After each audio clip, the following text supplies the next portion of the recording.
TV. Kids TV. Kvisko, malo tu, malo tam. Za vas imam novih 6 vprašanj.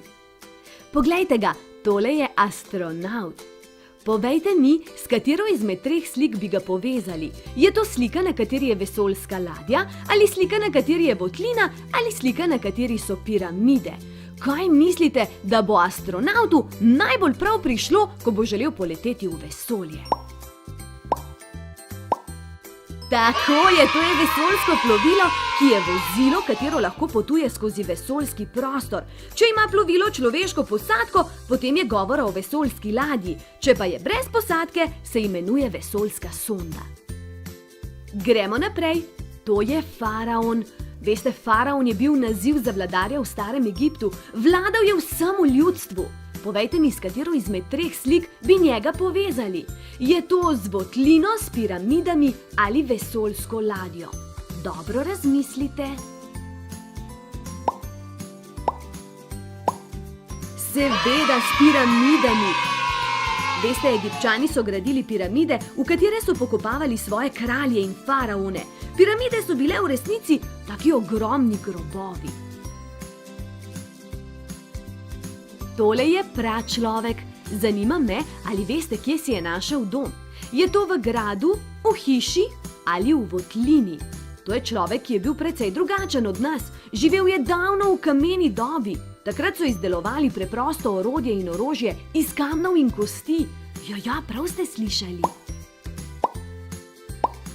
Tako je, dom so si našli v votlinah. Praljudje so bili prvi ljudje, ki so živeli na zemlji. Takrat še niso znali graditi hiš, zato so se pred slabim vremenom ali nevarnimi živalmi zavarovali tako, da so si poiskali zavetje v naravi. Na prvi sliki je planet Venera, na drugi planet Zemlja, na tretji pa planet Mars. Zanima me, ali veste, na katerem planetu živimo mi?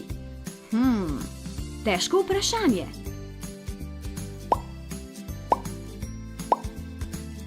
Res je, na Zemlji živimo. To je eden izmed planetov Osončja ter planet, na katerem se nahajata življenje, tekoča voda in človeštvo. Po oddaljenosti od Sonca je 3., po velikosti pa 5. planet Sončevega sistema. Gremo naprej. Kdo že živi na planetu Zemlja? So to dinozavri, ljudje ali vesoljci? Pozabila sem, potrebujem vašo pomoč. No, kdo živi na planetu Zemlja?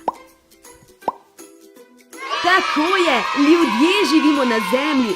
Včasih so na njej živeli tudi dinozavri, ampak so izumrli, tako da njih ni več. Vesoljci, če seveda obstajajo, pa se potepajo nekje v vesolju. Še zadnje vprašanje. Zanima me, ali veste, zakaj si moramo umivati zobe zjutraj in zvečer? Je to zato, ker sta mami in oči tako rekla, ali zato, da odstranimo ostanke hrane? Tako je, zobe umivamo, da odstranimo ostanke hrane med zobmi. Če jih ne odstranimo, v zobkih nastanejo črne luknjice, to pa zelo, zelo boli. Zato le pridno umivajte zobke zjutraj in zvečer. Kvisko, to je to.